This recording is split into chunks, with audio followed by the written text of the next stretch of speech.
God said a man must take care of his family. When you see a Ben 10, that is what is called corruption.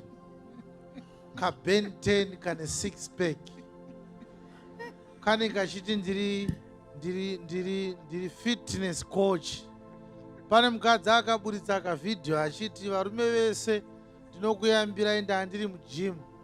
Musasiye vakadzi venyu vachienda kugym vachinotrainwa netuma fitness coach. Zvandaona zvakaoma.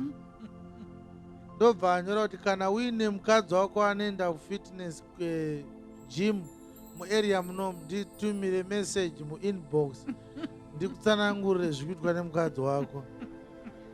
Vanhu vakati mukadzi uyu apindwa naSatani. Anenge achidzidziswa kuti ave fit.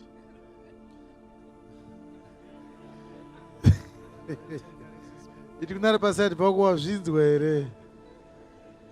Fitness coach kuita sei? Chabayiwa nebanga nazvo izvi.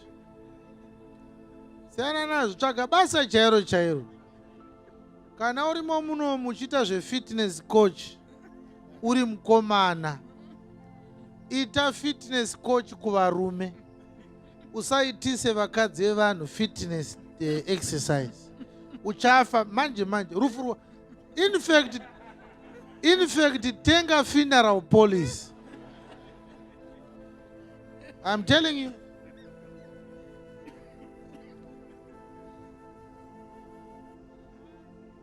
Unochererwa manje. There are so many ways to earn an honest living. Don't touch people's wives in the name of working out. It's a sin. Tell your neighbor, did you hear that?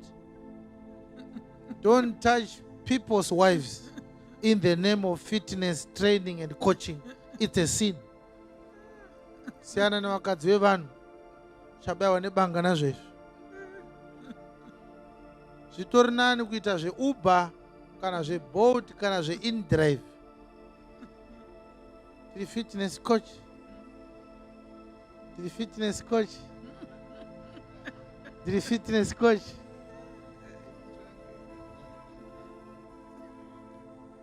Imi vakadzi vevanhu woimi. Imi vakarorwa imi. Mukwane futi. Kukwana chaiko.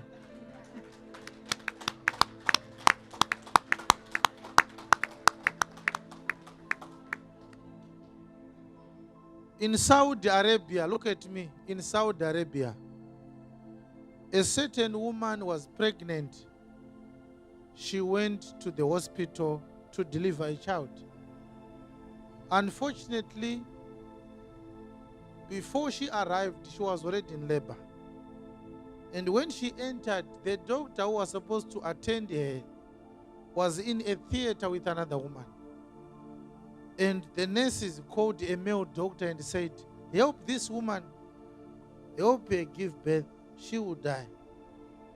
So the male doctor ran into the theater, helped the woman to deliver a child. And she was saved and she gave birth properly to a child normally. When the husband of the woman came, heard it, he went home, he visited the hospital and he asked, what happened? Oh, I was almost in a crisis. This doctor came and assisted me. What gender is this doctor? Well, he's a man. Okay. The man went back home, took a gun and came to the hospital and said, where is the doctor? And he shot the doctor point blank. And the man could not be arrested. Because in Arabia, male doctors cannot touch women.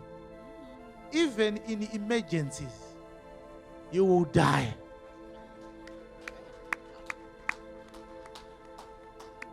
You don't touch a woman in the name of medical work.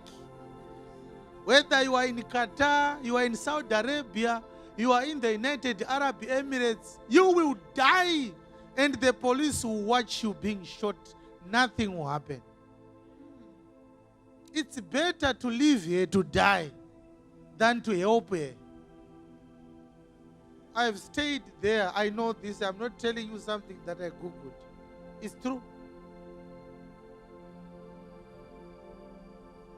Musi iwoyo unenge washutwa iwoyo unofushirwa anokuviga same day wocleana ropa rako and business goes as usual. Another one was shot for lifting a woman who was drowning in a swimming pool and was passing. He jumped into the swimming pool, grabbed the woman out.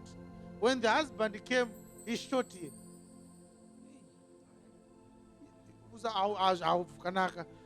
Kutomuona itongosina kumuona. Kutotanga kuimba munoziva kusasimba kwangu chienda. Abatsirwe mukadzi wemunhu muArabia. Mazai, emheni, yes, right. Mazai, emheni. Andri doctor. Hakuna gaina wechirume muUnited Arab Emirates. Amuna. They don't consult to male gynecologists. Ukangori gaina aone basa muSaudi Arabia. Ukatoturi gaina mane unotokuvharira kuti wauya kunoko.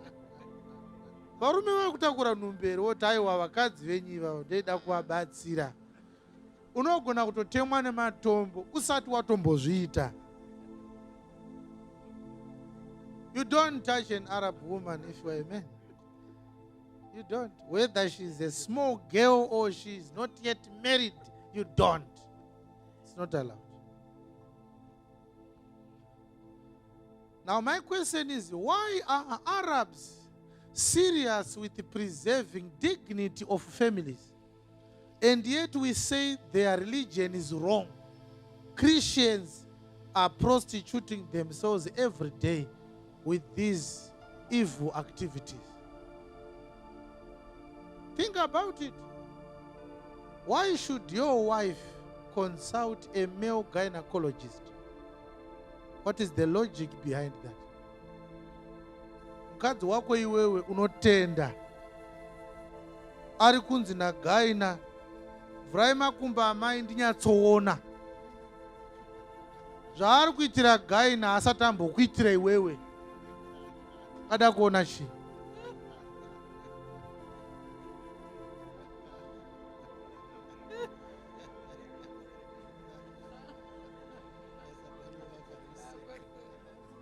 Isu takazviramba kaisi.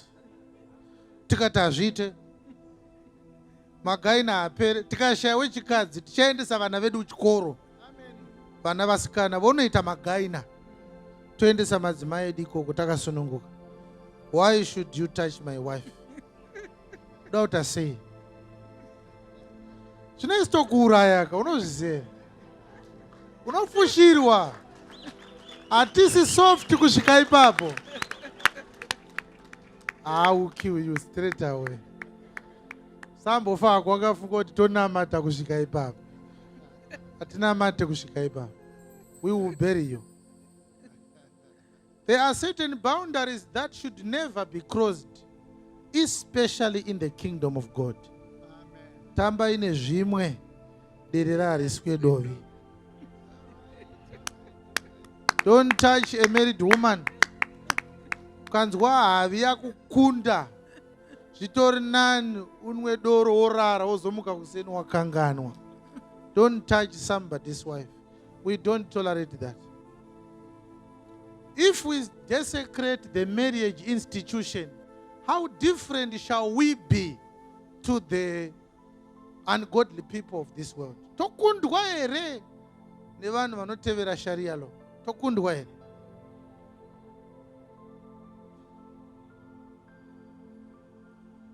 Go and read Exodus chapter 1 and Exodus chapter 2 and find out if there were male midwives that helped the Hebrew women in the days when Moses was born.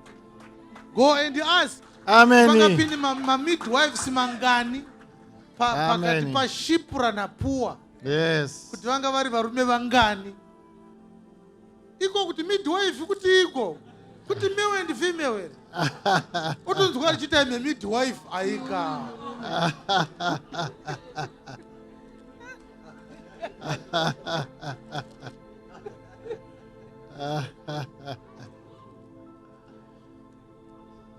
Zvino kana ndakaita kosi yegynecology ndoita sei chingobatsira adzimai vako chete unongochikosungudza adzimai vako chete uchita ugaina hwako ikoko.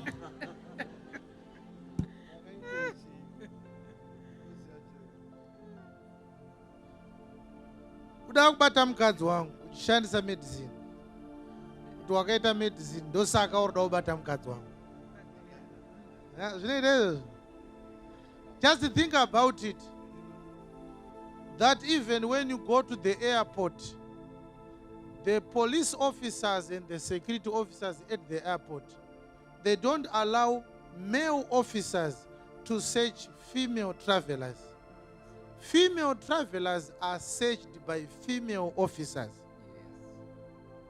Why should we give an exception to medicine?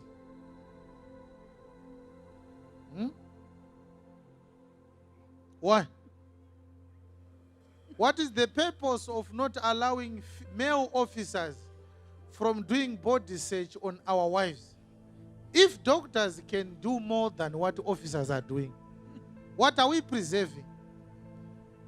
If medicine is a justifiable excuse, what about law and order?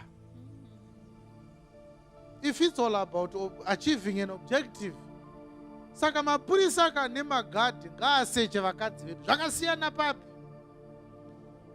Kana achigona kunzi nadhokta bvisai nguo dzese murarapa iwo uri budai panze, it's doctor patient privacy.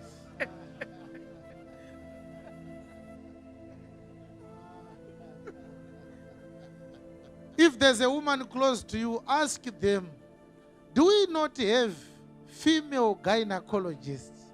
Vakapera here, mubvunze kuti hakuna here magaina echikadzi. Indamu chinonyoresa kune chirume. Magaina echikadzi hakuna here.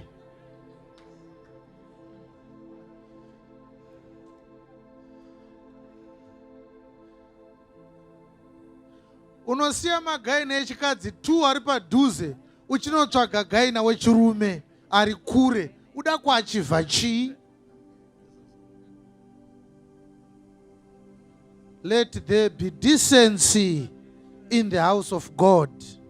Let there be modesty in the house of God. Yes. Let there be integrity in the house of God. Yes. Let there be chastity in the house of God. Amen. Let there be virtue in the woman of God. Amen.